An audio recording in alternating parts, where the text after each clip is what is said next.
Malam ke-7, almarhumah ibunda Mbak Riana meninggal pun tiba. Mbak Riana pun di sini mengajak adik-adiknya untuk makan malam sama-sama dan kembali di atas meja makan. Adik bungsu dari Mbak Riana di sini bertanya sama kakaknya yang nomor 2, menanyakan hal yang membuat Mbak Riana di sini sempat naik pitan. Bocil nomor 3 ini bertanya, "Kak, kira-kira jam berapa ya nanti ibu pulang? Aku malam ini mau tidur sama ibu lagi." Lalu Dini, adik nomor 2 dari Mbak Riana, menjawab, "Nggak tahu, kakak juga nggak tahu. Mudah-mudahan aja ibu cepet pulangnya biar kita bisa cepet tidur sama-sama ibu." Mbak Riana yang udah nggak tahan lagi mendengar apa yang dikatakan adik-adiknya. Mereka berharap malam itu ibu pulang menemani mereka tidur. Mbak Riana pun di sini marah besar dengan mengatakan kepada adik-adiknya, "Kalian tuh nggak ngerti apa yang Mbak omongin. Ibu itu sudah meninggal. Ibu itu nggak bakal bisa pulang lagi. Sebenarnya apa yang kalian lihat?" Tidak lama setelah Mbak Riana mengatakan hal tersebut, dari pintu depan terdengar suara ketukan. Suara ketukan tersebut membuat Mbak Riana di sini kaget. Mbak Riana terdiam. Sedangkan adik bungsu dari Mbak Riana di sini berdiri dari tempat duduknya, mengatakan kepada Mbak Riana, "Nah, Mbak, itu ibu. Pasti itu ibu pulang."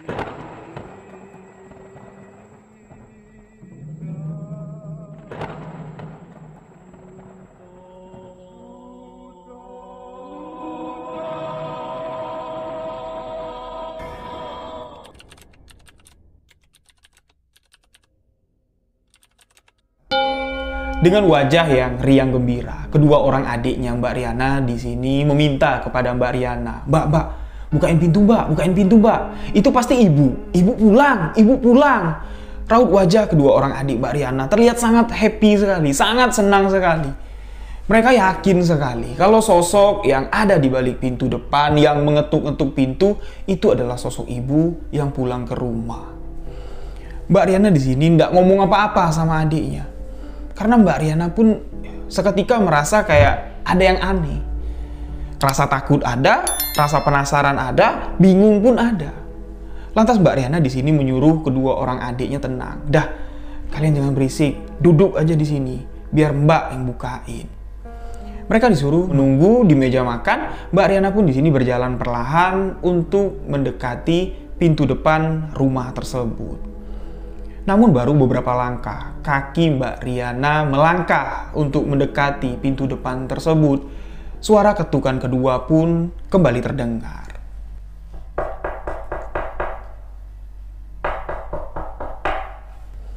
Ketika Mbak Riana mendengar suara ketukan kedua, kakinya pun di sini seketika berhenti untuk melangkah. Mbak Riana di sini merasa ada sesuatu yang berbeda dari suara ketukan pertama dengan suara ketukan kedua. Suara ketukan pertama terdengar pelan, iramanya beraturan. Namun suara ketukan kedua terdengar cukup keras dan tergesa-gesa. Mbak Riana pun di sini berdiri mematung pas berhadapan dengan pintu depan. Jarak Mbak Riana berhenti, berdiri, itu palingan dengan pintu depan sekitar 6 meter. Setelah suara ketukan kedua berbunyi, suasana yang ada di rumah seketika berubah menjadi hening. Dari balik pintu depan, yang dirasakan oleh Mbak Riana, seakan-akan angin bertiup cukup kencang sampai-sampai Mbak Riana yang berada di dalam rumah, berada di balik pintu, ini dapat merasakan hembusan angin dari luar rumah dan Mbak Riana di sini merasa kalau hawa di rumah tersebut seketika berubah sangat dingin sekali. Hembusan angin yang berasal dari luar rumah, dari balik pintu depan rumah. Ini bukan cuman tiupan angin yang membawa hawa dingin. Sepintas Mbak Riana di sini mencium aroma wangi yang tidak asing dicium oleh Mbak Riana. Bau wangi ini perasaan belum lama ini pernah aku cium. Tapi kapan ya? Di mana ya? Mbak Riana kembali mencoba menghirup napas lebih dalam lagi untuk memastikan aroma wangi apa yang tercium yang berasal dari balik pintu depan rumah. Dia menarik napas dalam dari hidung untuk mencoba memastikan aroma apa yang tercium sepintas tadi. Ternyata di sini Mbak Riana pun ingat bau wangi yang sepintas tadi tercium. Ini belum lama dicium oleh Mbak Riana. Bau wangi ketika Mbak Riana terakhir mencium jenazah almarhumah ibunya. Sebelum almarhumah ibu dikebumikan, ciuman terakhir Mbak Riana kepada almarhumah ibu tercinta itu adalah bau minyak melati yang sering digunakan pemandi jenazah sebagai wewangian jenazah yang akan dimakamkan. Ketika Mbak Riana menyadari aroma bau itu adalah bau minyak melati, sontak di sini tubuhnya terasa sangat dingin sekali dan dia merasa lemas. Pikirannya di sini ndak karuan-karuan. Beliau di sini ndak berani untuk melanjutkan langkahnya untuk membuka pintu tersebut. Tapi di sini dari belakang, dua orang adik dari si Mbak Riana mencoba untuk mendahului Mbak Riana membuka pintu tersebut, tapi di sini Mbak Riana dapat menghalanginya. Kalian mau kemana? Dan Mbak bilang tadi, kalian tunggu di belakang, biar Mbak yang bukain. Bukain Mbak. Mbak ngapain berdiri di situ? Itu pasti ibu Mbak. Itu ibu. Mbak Riana di sini menyuruh kembali adiknya ini duduk di belakang. Dah kalian tunggu di belakang, biar Mbak yang buka pintu. Namun Mbak Riana masih berdiri di posisinya yang tadi. Beliau belum berani untuk melangkahkan kakinya. Mbak Riana di sini mencoba untuk memastikan terlebih dahulu. Bener nggak sih? Itu ketukan dari seseorang yang ingin dibukakan pintu. Mbak Riana pun bertanya kepada sosok yang berada di balik pintu tersebut. Siapa ya? Itu siapa? Siapa yang ketok-ketok pintu? Mbak Riana, tolong bukain pintu nak. Ibu mau masuk. Suara yang tidak asing didengar oleh Mbak Riana. Suara almarhumah ibunya. Walaupun Mbak Riana belum melihat sosok yang mengaku kalau itu adalah ibu, tolong bukain pintu. Dari suaranya saja, Mbak Riana di sini dapat memastikan kalau itu benar. Itu suara almarhumah ibu. Tapi kok bisa almarhumah ibu ngomong kayak gitu, minta bukain pintu? Mbak Riana di sini berkata di dalam hatinya, ndak mungkin nih. Ini ndak mungkin. Ndak mungkin ibuku yang sudah meninggal dunia bisa pulang malam ini ke rumah dan minta dibukakan pintu. Kamu bukan ibuku. Itu yang dikatakan Mbak Riana di dalam hati. Nah, setelah sosok yang ada di balik pintu itu mengatakan, tolong bukain pintu nak, ibu mau masuk. Kedua orang adik Mbak Riana yang tadinya disuruh nunggu di meja makan, sontak di sini langsung berlari. Tidak dapat lagi Mbak Riana menghalangi langkah adiknya untuk membuka pintu depan tersebut. Pintu depan pun terbuka. Mbak Riana yang berdiri mematung pas di depan pintu tersebut dengan jarak palingan sekitar 6 meter lah dari tempat Mbak Riana berdiri dengan pintu yang dibuka oleh adiknya. Seketika setelah pintu itu terbuka, Mbak Riana di sini dapat melihat siapa, sosok apa yang berada di balik pintu yang mengaku adalah ibu. Dilihat dengan jelas oleh Mbak Riana, di hadapannya sekarang berdiri sesosok perempuan dengan mengenakan daster berwarna abu-abu tua. Sosok wanita dengan rambut yang terurai panjang. Dari ujung kaki diperhatikan oleh Mbak Riana. Ketika Mbak Riana menatap ke arah wajah dari sosok perempuan tersebut, senyuman yang sangat dirindukan oleh Mbak Riana tergurat dari wajah perempuan itu. bisa dipastikan itu adalah almarhumah ibuku. Sedangkan di sini, kedua orang adik Mbak Riana memeluk sisi bagian kiri sosok perempuan tersebut dan memeluk sisi bagian kanan sosok perempuan tersebut. Sambil tangan sosok tersebut mengelus bagian kepala kedua adik dari Mbak Riana. Tatapan tajam dari mata sosok tersebut terus menatap ke arah Mbak Riana. Sembari senyuman lebar terlempar dari raut wajah yang terlihat pucat. Bibirnya pun seketika bergetar, mengeluarkan kata-kata yang membuat Mbak Riana tak mampu menahan air matanya. Sosok tersebut mengatakan kepada Mbak Riana, Mbak nggak mau kesini. Mbak nggak mau memeluk ibu. Mbak nggak rindu sama ibu. Sini Mbak, ibu rindu sekali sama kamu Riana. Sini nak, ini ibu pulang.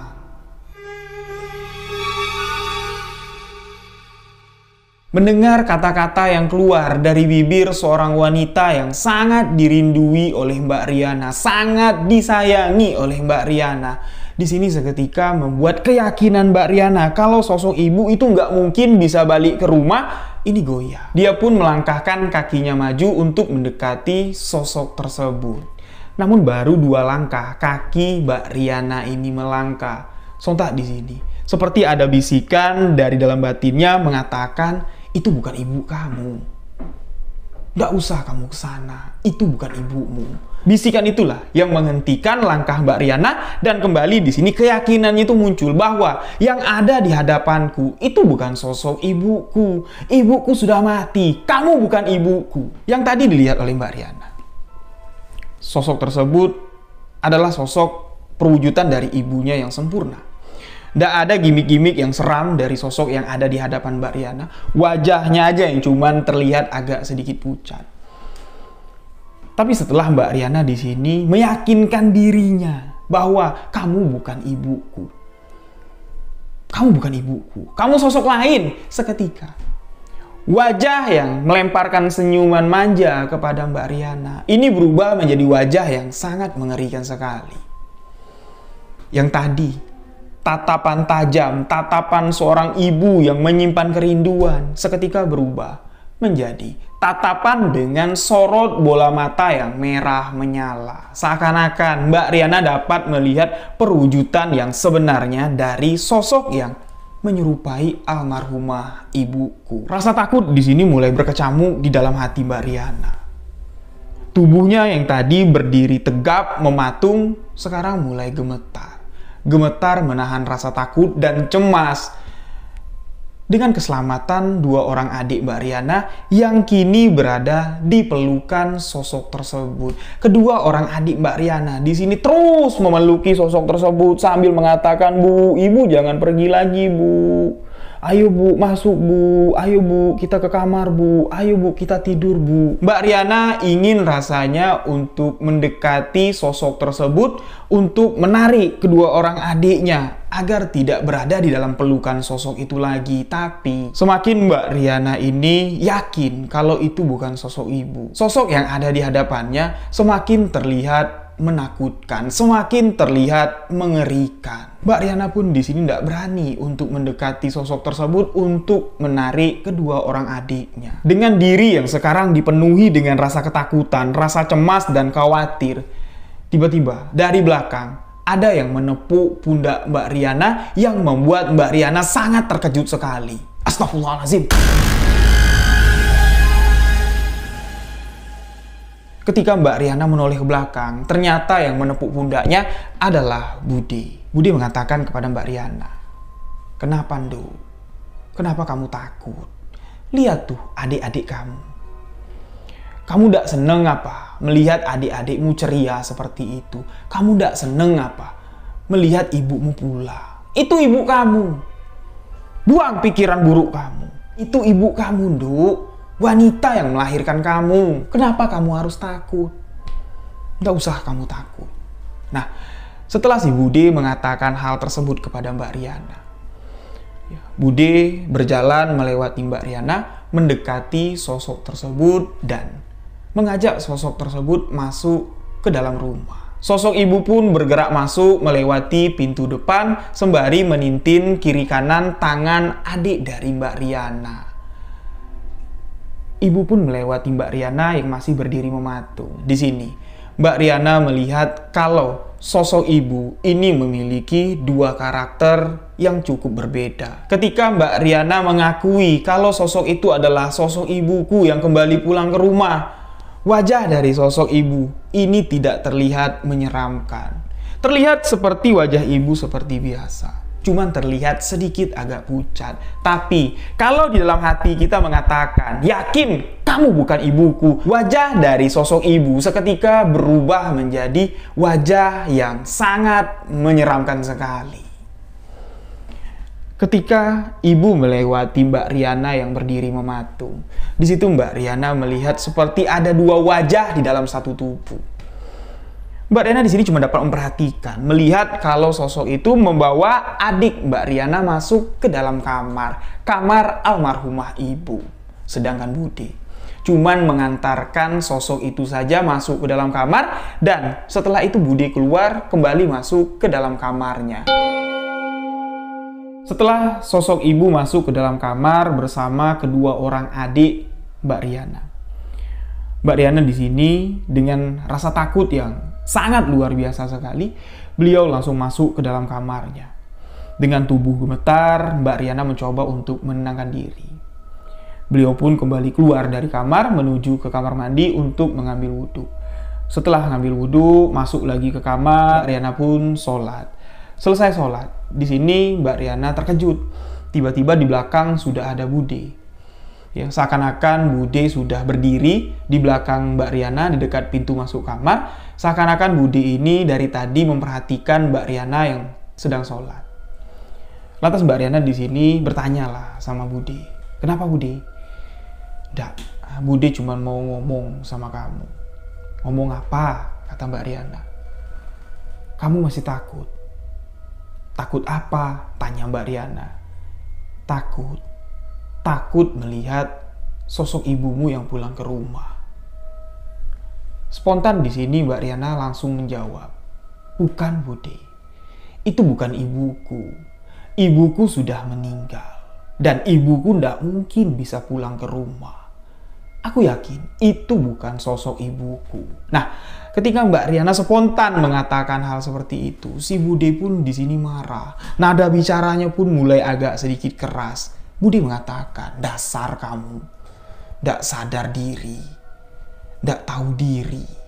Kamu tahu, kembalinya ibumu pulang ke rumah ini itu karena mengkhawatirkan 3 orang anak perempuannya. Mengkhawatirkan kamu, mengkhawatirkan adik-adik kamu. Masa kamu ndak senang diperhatikan sama ibumu, disayangi sama ibumu sampai kayak gitu?" Mendengar apa yang diucapkan Bude barusan, Mbak Riana pun di sini cuman terdiam dan menunduk. Dan Mbak Riana pun di sini tidak mau memancing kemarahan Bude lebih besar lagi. Lebih baik dia tidak menjawab argumen dari Bude mengatakan kalau sosok itu adalah ibuku. Mbak Riana lebih memilih untuk diam. Dalam diamnya Mbak Riana, si Bude kembali duduk mendekati Mbak Riana dengan kata-kata yang lembut, dengan kata-kata yang halus, seakan-akan ingin memujuk. Bude mengatakan, "Ya udah, Ndo, ibumu sangat merindukan kamu. Ibu kamu nunggu tuh di kamar. Gih, deketin ibu kamu. Jangan kamu takut. Nggak usah takut. Itu ibumu. Dia manggil kamu tuh. Adik-adikmu sudah tidur. Dia mau ngobrol sama kamu. Dia mau melepas rindu sama kamu." Mendengar permintaan Bude yang tidak masuk akal, Mbak Riana disuruh menyambangi sosok yang tidak tahu itu sosok apa. Mbak Riana di sini tidak berani menolak, tapi tidak berani mengiyakan juga. Dia di sini memberikan jawaban yang bisa diterima oleh Bude. Mbak Riana mengatakan, "Kalau sekarang Riana belum sanggup, Bude. Riana belum bisa kalau sekarang. Tapi nanti ya. Nanti Riana pasti bakal deketin ibu. Riana sayang kok sama ibu. Riana rindu kok sama ibu. Tapi kasih waktu biar Riana bisa nenangin diri dulu. Nah, si Bude pun di sini tersenyum dengan mengatakan, ya udah kalau gitu pesan Bude cuma satu. Kalau kamu dekat-dekat ibu kamu udah usah takut. Itu ibu kamu. Lantas Bude pun keluar dari kamar Mbak Riana. Nah, Mbak Riana yang posisinya sendirian di dalam kamar. Di sini pikirannya berkecamuk dengan apa yang terjadi di keluarganya. Kalau dipikir dengan akal sehat, semua itu tidak akan pernah bisa terjadi. Tapi fakta yang terjadi, yang dialami oleh Mbak Riana, ini benar-benar terjadi. Di malam itu, terdengar suara lirih senandung yang sering dinyanyikan oleh ibu Mbak Riana, terdengar sangat syahdu sekali.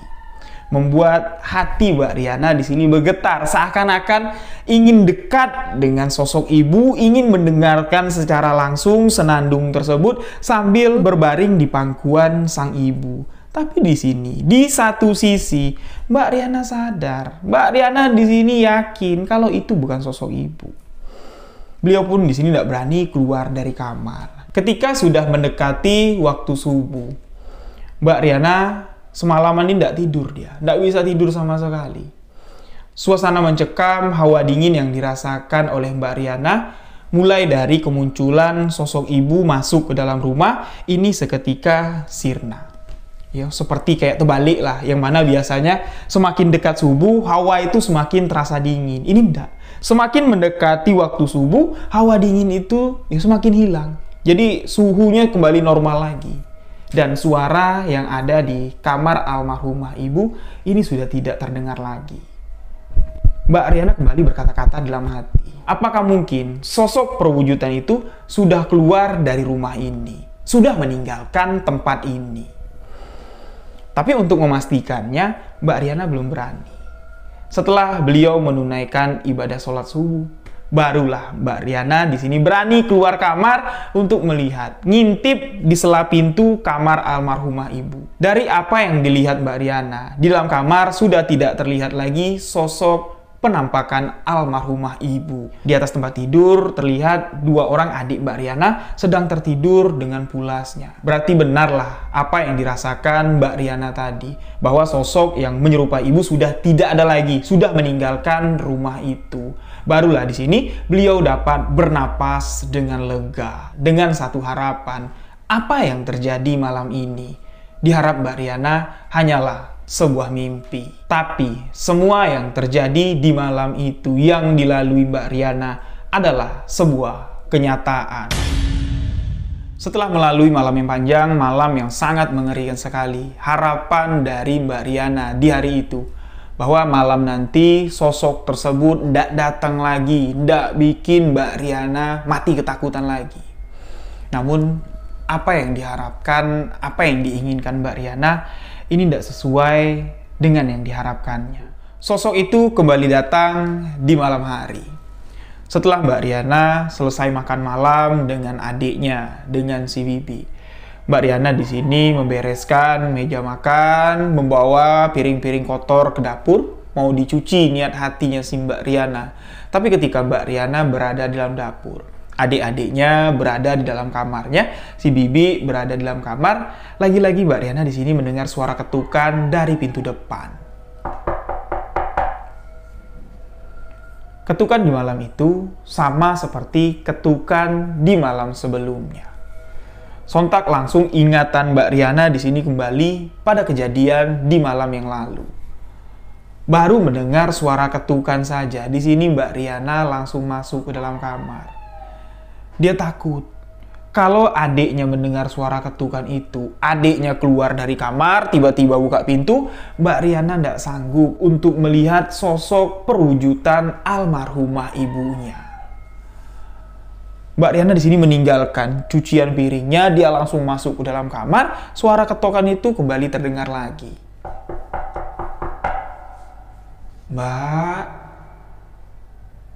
Mbak Riana, buka pintu nak, ibu mau masuk.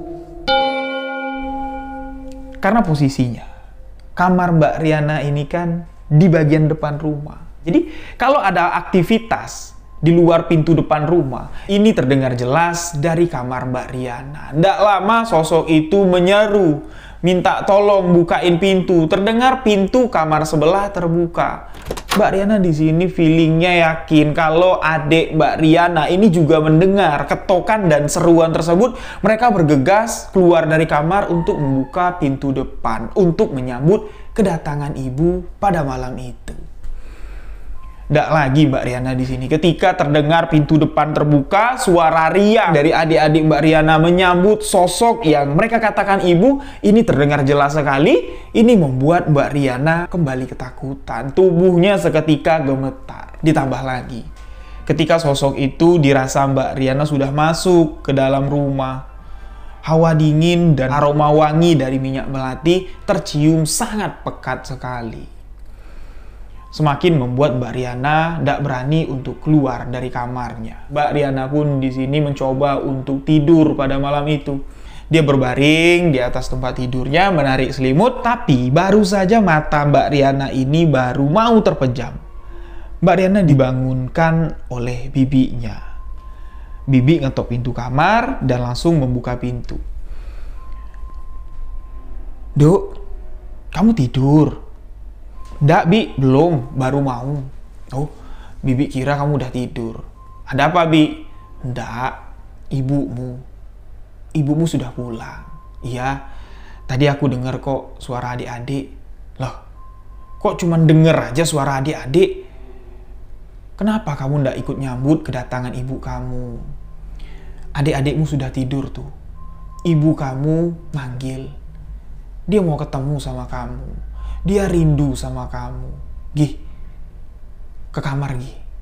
Ibumu nunggu di kamar." Mendengar permintaan si Bibi lagi-lagi menyuruh Mbak Riana menemui sosok tersebut, di sini membuat Mbak Riana semakin ketakutan. Mbak Riana tidak bisa ngasih alasan yang sama lagi sama si Bibi. Beliau pun di malam itu mencoba untuk memberanikan diri. Turun dari tempat tidurnya, keluar dari kamar dengan didampingi si Bibi, masuk perlahan ke kamar almarhumah ibu. Terlihat di atas tempat tidur, di sisi sebelah kiri, itu adik bontot dari Mbak Riana. Di sisi sebelah kanan ibunya, itu adalah adik kedua dari Mbak Riana. Di tengah-tengah ranjang, terlihat sang ibu sedang duduk sambil senderan di tempat tidur. Melihat Mbak Riana masuk ke dalam kamar, ibunya pun di sini menyambut dengan tatapan dan senyuman. Dengan suara yang agak sedikit parau dan lirih, sosok ibu yang duduk di atas tempat tidur memanggil Mbak Riana untuk dekat, untuk bergabung dengan adik-adiknya tidur bersama ibu di atas ranjang. Mbak Riana di sini ragu sekali untuk melangkahkan kakinya maju, tapi dari belakang si Bibi terus membisikkan, "Dah sana, kasihan ibumu. Kamu tidak mau membahagiakan ibumu. Kapan lagi kamu mau membuat ibumu bahagia? Jangan takut, Nduk. Itu ibumu." Terus si Bibi ini seakan-akan meyakinkan Mbak Riana. Beliau pun di sini melangkah maju, mendekat ke arah ranjang dan duduk di pinggiran ranjang. Mbak Riana belum berani untuk langsung dekat dengan sosok tersebut. Dari jarak yang lumayan berjarak lah, Mbak Riana di sini mencium aroma wangi minyak melati semakin tercium pekat, membuat di sini sekujur tubuh Mbak Riana bulu romanya berdiri. Suasana yang ada di kamar tersebut dingin sedingin-dinginnya, lebih dingin lagi dari ruangan yang mengenakan AC. Mbak Riana di sini ragu untuk menatap atau untuk melihat ke arah sang ibu. Sampai di mana sosok ibu yang tadinya duduk senderan di atas ranjang, sosok itu pun bergerak mendekat ke arah Mbak Riana. Mbak Riana yang terus nunduk, badannya kaku, keras, gemetar. Ini perlahan pundak Mbak Riana ini mulai disentuh oleh jari jemari sosok tersebut. Terasa sangat dingin sekali. Jari-jari dari ibunya itu terasa sangat dingin sekali, namun lembut. Sosok itu mulai mendekat, memegang pundak Mbak Riana, dan sosok itu pun merangkul Mbak Riana. Posisinya mereka sekarang duduk bersampingan di pinggir ranjang. Dengan tangan sosok sang ibu, ini sudah merangkul pundak Mbak Riana. Mencoba untuk mendorong tubuh Mbak Riana agar kepalanya mau mendekap di dada sang ibu. Mbak Riana pun di sini tidak dapat menolak. Dan akhirnya rebahlah bagian kepala Mbak Riana ke pundak sang ibu. Sambil jari jemari sang ibu yang terasa sangat dingin sekali, ini mengelus bagian kepala, mengusap bagian rambut sampai ke punggung si Mbak Riana. Sambil melantunkan senandung yang sering disenandungkan sang ibu ketika ingin menidurkan Mbak Riana di masa kecilnya. Mbak Riana di sini sempat terbawa ke dalam suasana, merasakan kehangatan dekapan seorang ibu. Namun di sini, gejolak batin ini tidak dapat ditahan. Sempat Mbak Riana terbawa ke dalam suasana. Dia merasa nyaman sekali berbaring di pundak sang ibu sambil disenandungkan. Tapi rasa nyaman tersebut sontak di sini berubah ketika batin Mbak Riana kembali bergejolak mengingatkan Mbak Riana, ingat, itu bukan ibumu. Ibumu sudah mati. Ibumu sudah mati. Itu bukan ibumu. Seketika suasana nyaman, hening, ya, nyaman tidur di pundak sang ibu, seketika di sini berubah. Bagian pundak yang terasa empuk dan nyaman ketika disenderin sama Mbak Riana, di sini seketika berubah menjadi bantalan basah, lembut dan bau anyir. Jari jemari yang tadi dirasakan Mbak Riana mengelus bagian kepala, bagian rambut, sampai bagian punggung. Jari jemari yang sangat lembut dan dingin seketika berubah menjadi rasa yang sangat kasar dan membuat bagian tubuh yang disentuh oleh jari jemari tersebut terasa perih dan sakit. Aroma wangi yang tercium dari minyak kembang melati itu sudah tidak tercium lagi. Berubah menjadi bau busuk, bau bangke. Mbak Riana di sini sadar dengan perubahan yang ada di sekitar. Karena Mbak Riana ini matanya merem. Dia tidak berani buka mata. Suara senandung yang tadinya sangat syahdu sekali, itu sudah berubah menjadi suara yang sangat parau sekali. Suara yang sangat mengerikan. Ketika Mbak Riana mencoba untuk bangun dari sandaran pundak sang ibu, Mbak Riana di sini ditekan lagi, dipaksa untuk bersandar di pundak sang ibu. Sosok itu memperlakukan Mbak Riana dengan kasar, karena sosok itu tahu batin Mbak Riana mengatakan, kamu bukan ibuku, kamu sosok makhluk halus. Sosok itu dengan menekan kepala Mbak Riana ke bagian dadanya sini sambil mengatakan, kamu itu anakku, kamu anakku, aku ibumu, kamu harus terima aku ibumu. Dalam situasi yang mengerikan pada saat itu, Mbak Riana di sini tidak dapat berbuat banyak.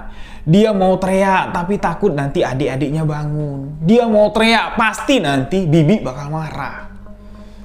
Mbak Riana di sini cuma bisa menangis sambil di dalam hatinya membacakan ayat-ayat suci Al-Quran yang dihafal oleh Mbak Riana.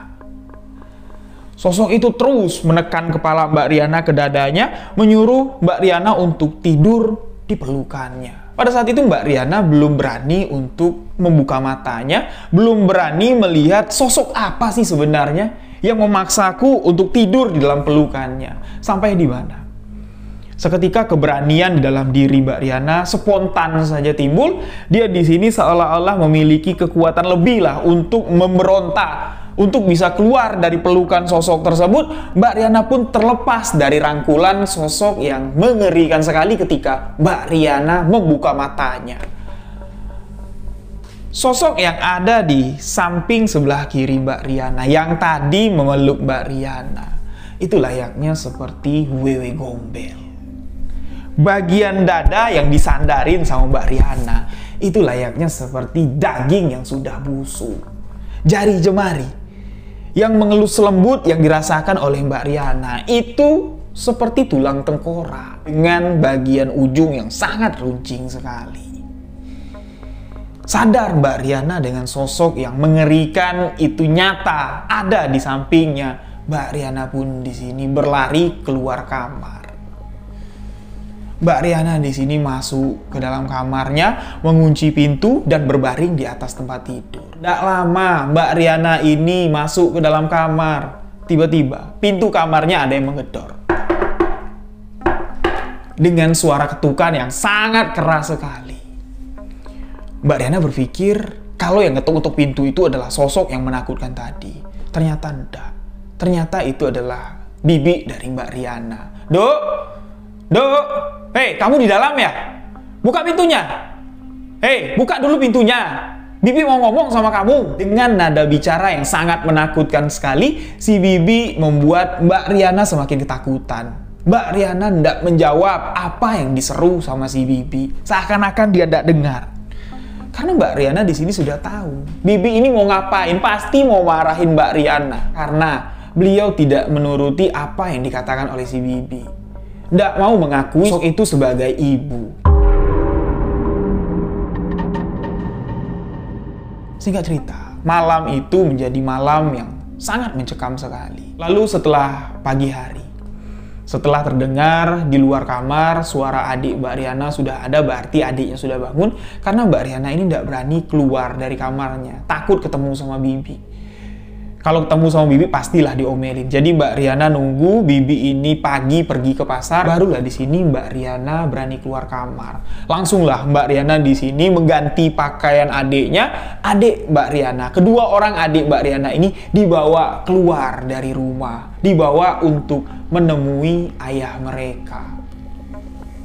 Karena Mbak Riana dan tidak sanggup lagi untuk menerima kenyataan kegilaan dari si bibi.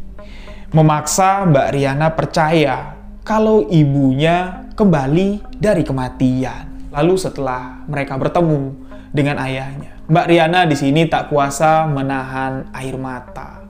Otomatis membuat ayah dari Mbak Riana bertanya-tanya, "Kenapa nak? Kok tiba-tiba kamu datang nangis? Kenapa? Ada apa?" Setelah Mbak Riana cukup tenang, barulah di sini beliau menceritakan apa yang terjadi. Bahwa ibu, Pak, almarhumah ibu pulang ke rumah, tidur sama adik-adik, Pak, dan memaksa aku untuk tidur di pundaknya. Mendengar apa yang dikatakan Mbak Riana barusan, membuat ayah dari Mbak Riana di sini tercengang. Raut wajah dari ayah Mbak Riana seketika berubah menjadi pucat pasi. Kepanikan pun terlihat dari sorot mata ayah Mbak Riana. Sesekali ketika mendengar cerita yang disampaikan Mbak Riana, tatapannya memperhatikan anak kedua dan anak ketiga, seakan-akan ingin memastikan mereka sekarang dalam kondisi baik-baik saja.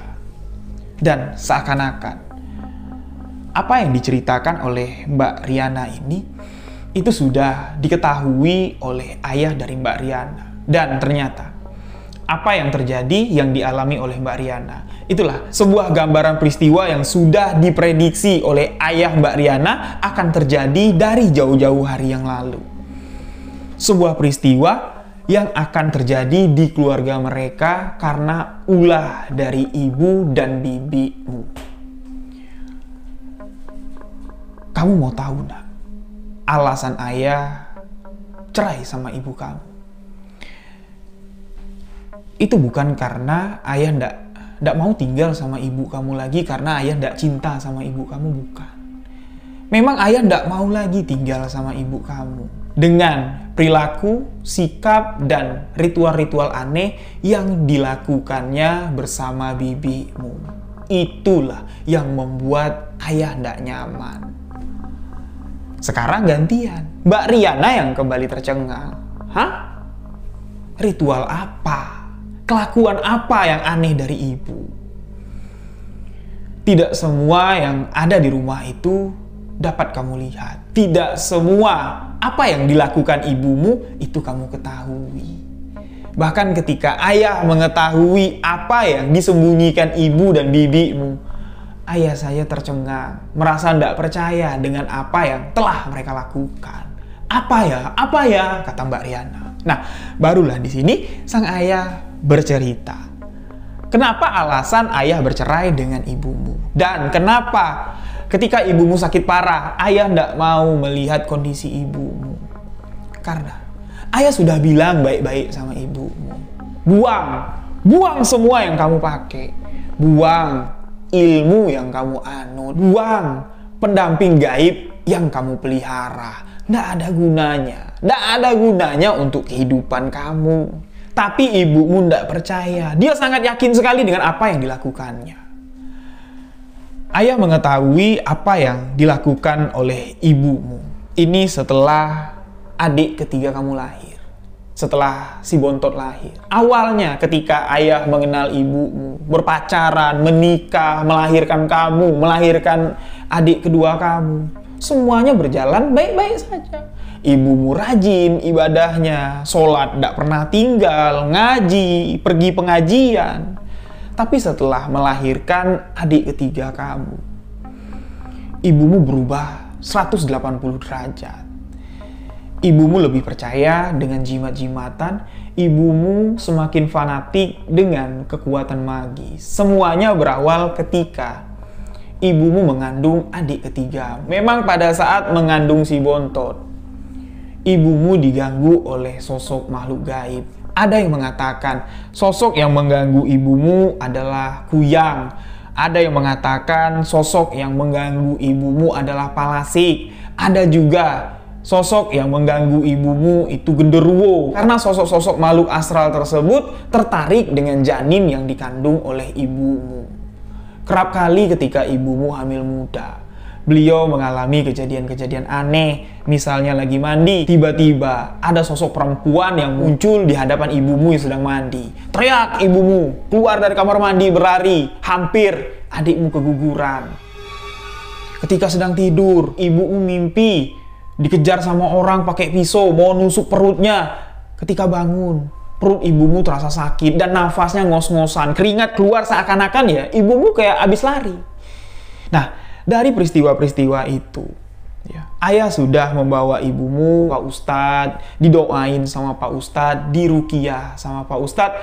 Namun memang pengobatan sama si Pak Ustadz ini ya progresnya lambat. Tapi ibumu ini tidak sabar. Nah, bibimu lah yang mengenalkan ibumu sama dukun-dukun, sama orang-orang yang mengerti ilmu-ilmu kebatinan, sampai ibumu menjadi fanatik dengan hal-hal itu. Sampai ibumu itu hobi koleksi jimat-jimatan. Dan percaya, jimat-jimatan yang dikoleksi sama ibumu, itulah yang melindungi masa kehamilan sampai melahirkan anak ketiga kami. Ayah pikir setelah melahirkan, jimat-jimatan itu bakal dibuang semua sama ibu kamu karena sudah tidak ada yang dikhawatirkan lagi. Ternyata enggak. Semakin kesini semakin fanatik, semakin kesini semakin fanatik, sampai-sampai hampir setiap hari kami bertengkar. Masalah jimat-jimatan yang dipegang sama ibumu. Kalau kamu mau melihat koleksi jimat-jimatan, alat-alat perdukunan yang dimiliki oleh ibumu, masuklah ke kamar bibimu. Di sanalah gudangnya semua. Bibimu lah yang mengajari ibumu tentang hal-hal ilmu hitam sampai ibumu nuntut ilmu hitam itu, sampai ibumu salah jalan. Itulah alasan bapak berpisah dengan ibumu. Bukan bapak tidak mau hidup dengan ibumu karena tidak sayang lagi.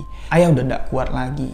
Ayah udah tidak sanggup lagi. Akhirnya ayah memilih jalan perceraian. Nah, mendengar apa yang kamu ceritakan, yo kagetlah ayah. Tapi ayah udah tidak kaget lagi karena ya itulah resiko orang yang menggunakan ilmu hitam. Tapi ya ayah tidak habis pikir juga, kok bisa sampai kayak gitu. Ibumu pulang dengan perwujudan yang seperti kamu ceritakan. Nah, di sini Mbak Riana nangis-nangis sama bapaknya. Dia minta tinggal sama bapaknya, bawa adik-adik. Karena sosok itu tiap malam pasti akan datang. Tiap malam pasti akan tidur sama adik-adik. Sedangkan tadi malam, Mbak Riana saja sudah diperlakukan seperti itu oleh sosok yang berwujud ibu. Keselamatan Mbak Riana di sini sudah terancam. Takutnya nanti keselamatan adik-adik juga terancam ya. Kami tidak mau pulang ke rumah itu lagi. Kami mau ikut ayah. Nah, ayah Mbak Riana pun di sini dengan senang hati menerima ketiga putrinya untuk tinggal bersama-sama. Karena setelah perceraian yang menghalangi ayah Mbak Riana untuk bertemu dengan ketiga putrinya, itu adalah bibi dan ibu dari si Mbak Riana. Mereka tidak boleh. Jadi inilah kesempatan yang baik bapaknya si Mbak Riana dapat berkumpul tinggal sama-sama dengan ketiga orang putrinya. Tapi di sini ketika hal itu diungkapkan sama kedua orang adiknya si Mbak Riana, dua bocil ini tidak mau. Dia mau pulang, dia mau tidur sama ibu. Ibu nanti malam pasti pulang. Aku tidak mau ya. Aku tidak mau. Antar pulang, Mbak. Antar pulang. Nangislah adiknya si Mbak Riana ini. Mau ikut ayah, tapi ayah Mbak Riana di sini orangnya tidak gegabah. Selalu berpikir dengan tenang. Ya biarinlah dia nangis. Nanti pelan-pelan kita ajak muter-muter dulu. Sekalian nanti. Sebelum pulang ke rumah ayah, kita mampir dulu ke rumah Pak Kiai. Ayah khawatir kalau adikmu ini sudah ketempelan. Ya kalau bisa nanti sekalian kamu juga nak, minta dibersihkan sama Pak Kiai. Biar kalian itu fresh. Ya, energi-energi negatif dari makhluk tersebut yang udah nempel sama kalian itu bisa dibersihkan. Mbak Riana pun di sini setuju. Dan alhamdulillah setelah dipujuk, dua orang adiknya si Mbak Riana ini maulah ikut sama si ayah, dibawa muter-muter dulu pakai mobil, apa yang dia mau itu dibeliin sama ayahnya, sampai di mana mampirlah mereka ke rumah si Pak Kiai, guru spiritual dari ayah si Mbak Riana. Jadi selama 1 tahun sudah bercerai ya dengan ibunda, almarhum ibunda dari si Mbak Riana ini. Ayah Mbak Riana di sini mencoba untuk mendekatkan diri lagi kepada Allah Subhanahu wa taala. Ya, mendalami ilmu keagamaan, berguru atau memiliki seorang pembimbing spiritual, itu yang disebut sama ayah si Mbak Riana dengan sebutan Pak Kiai. Setibanya di rumah si Pak Kiai, ramai di sana, anak-anak murid dari si Pak Kiai, teman-temannya ayah juga, dan beberapa orang sengaja datang ke sana minta bantuan lah, istilahnya ikhtiar, minta bantuan sama si Pak Kiai. Melihat kedatangan mereka berempat, tatapan dari si Pak Kiai ini tertuju sama kedua adiknya si Mbak Riana. Terlihat si Pak Kiai ini spontan berdiri ketika melihat dua anak perempuan kecil ini masuk ya, menuju ke arah si Pak Kiai yang sedang duduk di tempatnya. Ini spontan si Pak Kiai itu langsung berdiri, nyamperin langsung adik-adik si Mbak Riana ini. Spontan di sini membuat ayah si Mbak Riana, spontan membuat Mbak Riana kaget. Loh, ngapain nih Pak Kiai? Ketika Pak Kiai sudah dekat berhadapan dengan adik-adiknya si Mbak Riana, Pak Kiai di sini berlutut. Karena adiknya Mbak Riana itu kan usianya satu 10 tahun, satu 12 tahun. Jadi Pak Kiai berlutut, kayak ngomong sendiri dia. Ya, kayak ngoceh sendiri. Dan Pak Kiai di sini ngusap-ngusap bagian kepala. Ya, dua orang adik Mbak Riana ini terus ditiupin gitu. Fuh, fuh. Lantas Pak Kiai di sini berdiri mengatakan kepada ayah Mbak Riana, untung cepat kamu bawa ke sini. Kalau ndak kasihan anak itu. Anak baik kayak gitu, lucu, cantik. Ya, tak sangka aku diganggu sama makhluk seperti itu. Nah, Pak Kiai ini seakan-akan bisa baca pikiran. Tahu dia, ndak dikasih tahu tapi tahu apa yang terjadi. Nah, ayah Mbak Riana di sini meminta sama si Pak Kiai, sekalianlah Pak Kiai, ini anak gadis saya, tolong diliatin.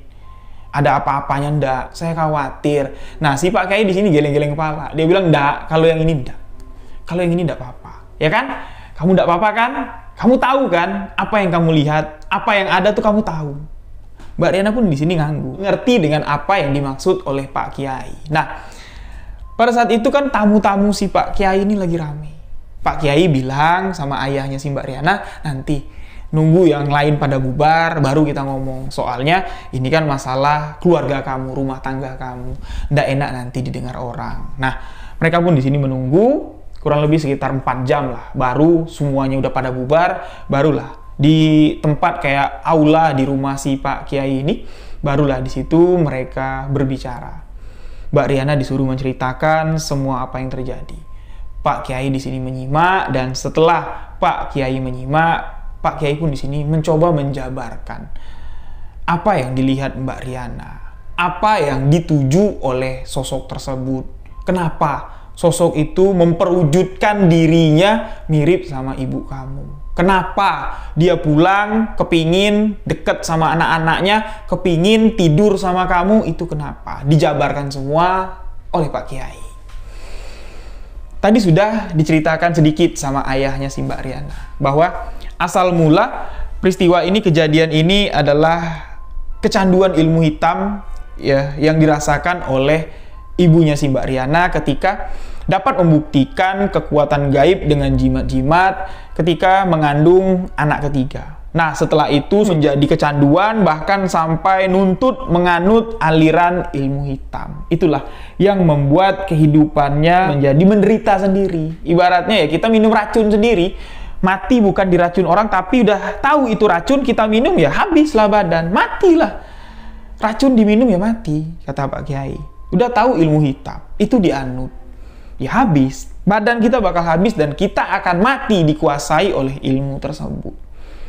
Dan sosok perwujudan yang datang menemui kamu, yang mengaku sebagai ibumu, sejatinya itu adalah kekuatan yang sudah menjadi darah daging di dalam ibumu. Kekuatan itulah yang menyebabkan ibumu meninggal dunia, karena ibumu tak kuat untuk menahan khodam atau pendamping yang masuk, yang ada di dalam tubuhnya.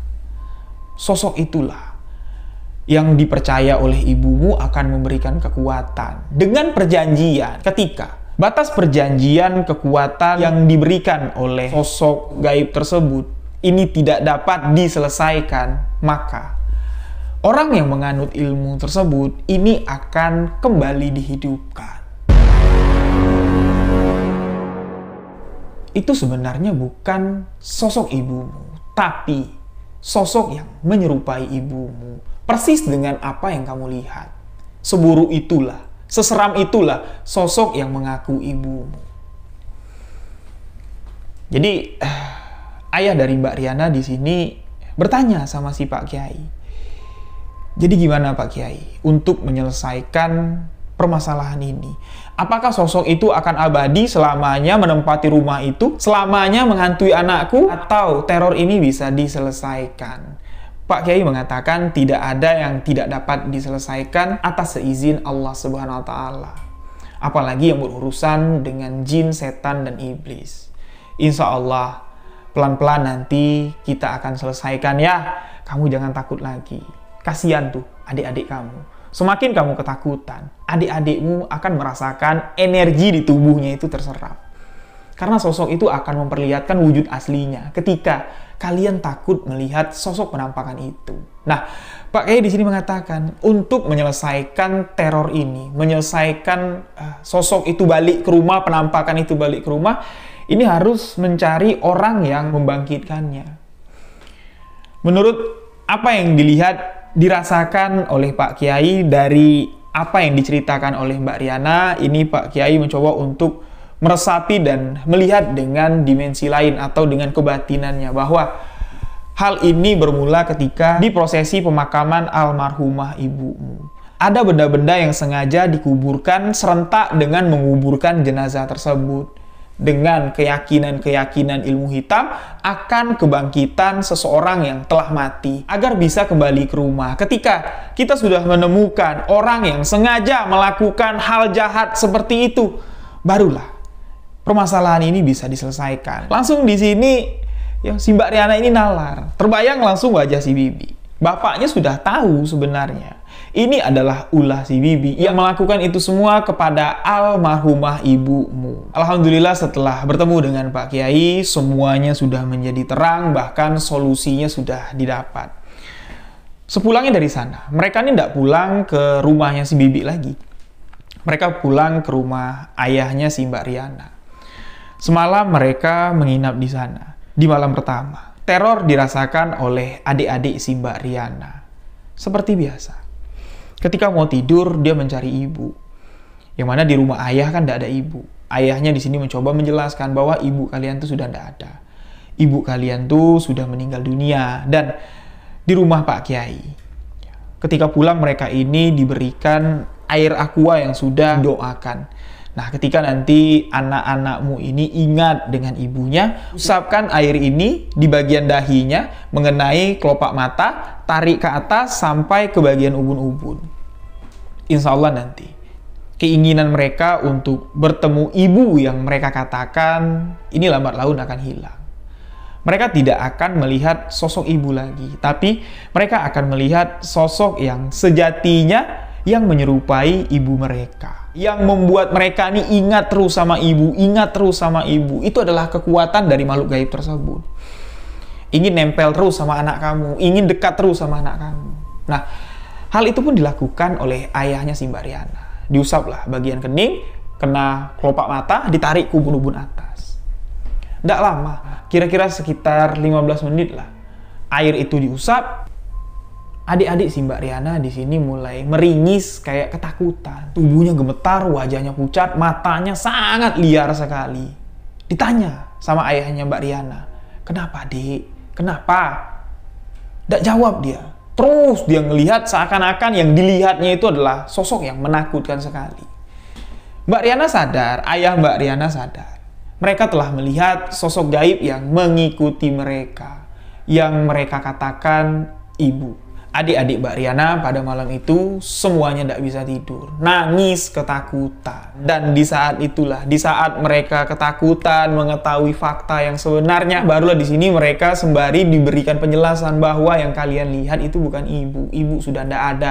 Besok kalau mau melihat ibu, kita ke kuburan ibu. Itu bukan ibu. Itu bukan ibu. Nah, mereka pun tahu itu menakutkan, itu serem, aku tidak mau, aku takut. Nah, dari ketakutan mereka lah, ya, mereka ini tidak ingat lagi dengan sosok itu dan dibantu juga sama doa-doa yang diberikan oleh Pak Kiai. Semalam mereka menginap di sana. Otomatis ketika mereka tidak ada di rumah, bibi di sini pasti kehilangan. Pastilah bibi kamu nyariin kalian nih. Tapi biarinlah. Kalau dia ngeh, dia sadar apa yang dilakukannya salah, pasti dia bakal nyari kalian ke sini. Di hari kedua, sekitar jam 4 sore, bibi sudah ada di rumah ayah Mbak Riana. Yang mana pada saat itu mereka sedang keluar cari makan. Pas pulang, mereka turun dari mobil, si bibi sudah ada di teras rumah ayahnya si Mbak Riana. Dengan wajah yang seakan-akan mau memangsa orang yang ada di hadapannya. Wajah yang sangat jutek sekali. Ayah Mbak Riana yang karakter atau sifatnya itu lemah lembut, dia tidak mau gegabah, ya, dia tetap santun lah dengan orang yang jelas marah nih sama ayahnya Mbak Riana. Disapa, "Udah lama datang. Maaf tadi kami lagi keluar. Yuk masuk yuk." "Dak, aku kesini bukan mau masuk ke rumah kamu. Aku mau menjemput keponakanku, anak mbakku, mau bawa pulang. Yuk, Riana, pulang. Ajak adikmu pulang." "Dak, kami tidak mau pulang." "Kok tidak mau pulang? Ayo pulang." Ibumu nyariin tadi malam." Si bibi ngomong sama adik-adiknya si Mbak Riana.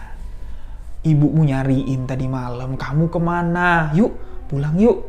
Ibu ada di rumah." Nah, ketika mendengar ibu, adik-adik Mbak Riana di sini sugestinya sudah hilang. Malah di sini ketika bibi bilang ibu nunggu di rumah, rasa takut itu muncul.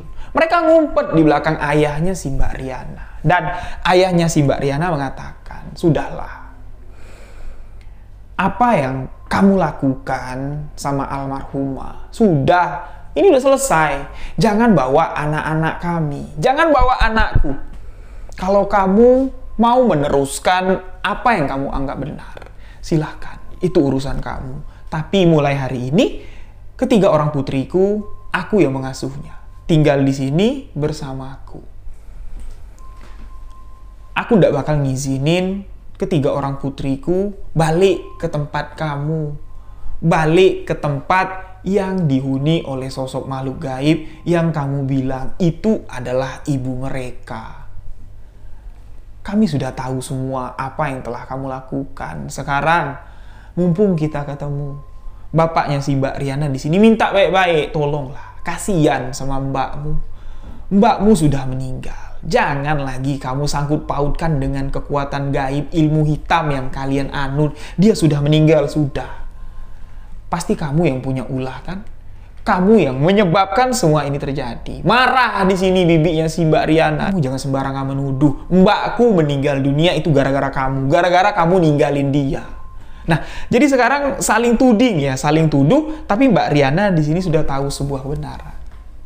Mbak Riana di sini sudah dewasa, usianya sudah 17 tahun. Beliau di sini baru pertama kali berani angkat bicara di hadapan Bibi dengan mengatakan, "Bi, ya sudahlah. Kami sudah tahu semua kebenaran apa yang terjadi sama almarhumah ibu.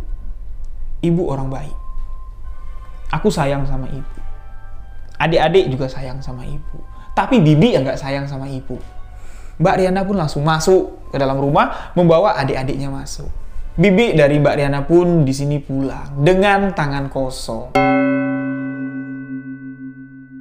Dari hari itu, Mbak Riana beserta kedua orang adiknya ini tinggal bersama ayah. Ayahnya di sini mengatakan, "Ya udah, ibu kan sudah tidak ada lagi. Tidak mungkin kalian tinggal sama Bibi. Ayah masih hidup. Ayah mampu biayain hidup kalian, nyekolahin kalian. Apa nanti kata orang?" Mereka pun setuju untuk tinggal bersama ayah di rumah tersebut. Nah, urusan Bibi dengan teror yang ada di rumah, sosok yang menyerupai ibu, ini masih berlanjut, belum selesai begitu saja. Si Bibi di sini masih keras hati, keras kepala, masih mau mempertahankan kekuatan yang tidak tahu apa gunanya kekuatan itu untuk si Bibi sama almarhumah ibu. Ayahnya mengatakan tidak ada guna, tidak ada untung, tidak ada lebihnya juga pakai itu, ayah Mbak Riana bilang. Sampai di mana kurang lebih sekitar 1 bulan lah. Ya, setelah Mbak Riana sama adik-adiknya meninggalkan rumah si Bibi, Bibi kembali lagi datang ke rumah ayahnya si Mbak Riana dengan sebuah pengakuan dan penyesalan. Bibi dari Mbak Riana mengatakan dia mengaku bersalah. Sudah membawa almarhum Mbak, ya, Mbak itu ibu dari si Mbak Riana, ikut-ikutan masuk ke dalam aliran ilmu hitam sampai nuntut ajian ilmu hitam. Aku menyesal. Apa yang telah kulakukan itu salah. Ayah dari Mbak Riana di sini menerima penyesalan, pengakuan, dan memaafkan apa yang telah dilakukan si Bibi. Dengan satu syarat. Tolong cabut apa yang telah kamu buat. Apa yang sebenarnya telah kamu lakukan. Sampai-sampai perwujudan itu bisa menyerupai almarhumah istriku. Si Bibi pun di sini menceritakan, sudah, semuanya sudah kuselesaikan. Apa yang sudah kutanam sudah kubuang.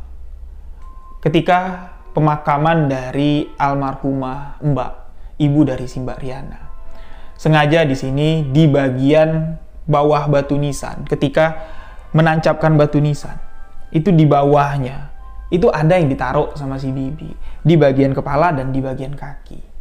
Jimat itulah yang membuat sosok perwujudan itu bisa menyerupai, karakternya sama, dan memiliki daya ingat yang sama dengan almarhumah yang sudah meninggal. Ya layaknya kalau dibilang sama orang arwah gentayangan lah intinya. Sulit untuk saya jelaskan. Tapi semua itu sudah saya selesaikan. Semuanya sudah dibuang, semuanya sudah dicabut. Lantas ayah dari Mbak Riana bertanya, itu untuk apa? Untuk apa kamu melakukan itu? Bibi dari Mbak Riana mengatakan, aku cuma menjalankan amanat. Aku cuma menjalankan pesan terakhir dari almarhumah Mbak. Beliau mengatakan, aku mau kekuatanku dibawa sampai ke dalam kuburku. Dan nanti, aku mau setelah aku dikubur, aku masih dapat bersama dengan anak-anakku. Mbakku, ibunya si Riana, itu sudah sadar kalau dia akan mati. Di sini Mbak Riana menangis sejadi-jadinya. Bapaknya si Mbak Riana pun tidak dapat menahan tangis. Auzubillahi min zalik. Allahu Akbar. Astagfirullahaladzim. Dia tahu dia sudah mendekati ajalnya. Bukannya bertobat, tapi minta ilmu hitamnya dibawa sampai mati. Na'udzubillahi min zalik. Inilah yang saya katakan di awal. Saya mikir 2 kali untuk menceritakan kisah ini. Tapi setelah mendapatkan persetujuan, ya saya pun memberanikan diri untuk menceritakan bahwa ada orang yang sengaja mau bawa ilmu hitam mati, bukan mencabut ilmu agar mati dalam keadaan husnul khotimah. Nauzubillah min dzalik. Dan di sini saya tidak meneruskan ya ilmu apa, gimana syarat-syaratnya, itu tidak perlu. Ya, itu bukan inti dari cerita ini. Yang jelas itu adalah faktor kekuatan atau ilmu hitam yang dianut oleh almarhumah ibu dari Mbak Riana. Nah, singkat cerita di sini, si Bibi mengatakan, aku tidak sanggup hidup dalam kesepian. Aku tidak bisa tinggal sendirian di sana, dihantui oleh sosok perwujudan yang setiap hari balik ke rumah mencari anak-anaknya. Ketika tidak bertemu dengan ketiga orang putrinya, sosok itu akan mengamuk. Hampir seluruh tetangga-tetangga yang ada di sekitar rumah sudah mengetahui bahwa sosok perwujudan yang sering mereka lihat itu adalah sosok perwujudan almarhumah mbakku. Aku udah tidak sanggup lagi menahan gunjingan. Makanya aku mengaku salah dan telah memutuskan mencabut semua apa yang sudah kutanam. Dan bibi dari Mbak Riana pun bertobat. Nah, walaupun di sini permasalahan sudah selesai, tapi tetap ayah dari Mbak Riana tidak mengizinkan ketiga orang putrinya untuk diasuh sama si bibi. Kalau kamu rindu sama anak-anakku, sama anak-anak almarhumah mbakmu, main ke sini, nginep di sini, tidak apa-apa. Pintu rumah ini selalu terbuka lebar untuk kamu. Dan akhirnya di sini, bibi dari Mbak Riana pun menerima, ya udahlah kalau seperti itu. Yang jelas aku sudah minta maaf dan hubungan mereka pun sekarang sudah kembali menjadi baik. Sampai di mana beberapa tahun yang lalu, bibi dari Mbak Riana meninggal dunia. Mengembuskan nafas terakhir, tapi tidak dalam ketakutan dan tidak dalam kesendirian. Karena dia sudah bertobat, keponakan-keponakannya Mbak Riana, bahkan mantan kakak ipar lah jatuhnya ya, ayahnya si Mbak Riana, ini mengurus segala dari sakitnya sampai prosesi pemakamannya, itu diurus dengan sepenuh hati. Dan ketika Mbak Riana mengirimkan kisah ini, entah itu flashback kejadian di masa lalu, atau memang ada unsur negatif yang tiba-tiba berkumpul, membentuk sebuah energi dan membentuk perwujudan, Mbak Riana mengatakan 2 malam berturut-turut sekelibat di rumahnya yang rumah baru ya. Mbak Riana sekarang sudah berkeluarga. 2 malam berturut-turut sekelibat dia melihat sosok perwujudan almarhumah ibundanya.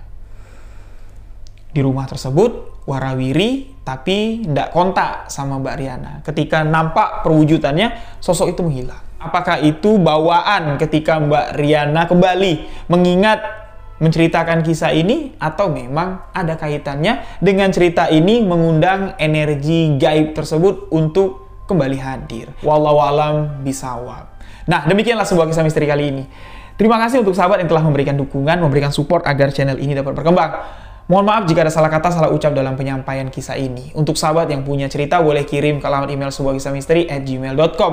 Jangan lupa subscribe, like, komen, dan bagikan video ini. Saya Rio Wijaya, wabillahi taufiq wal hidayah. Wassalamualaikum warahmatullahi wabarakatuh. Salam sebuah kisah misteri.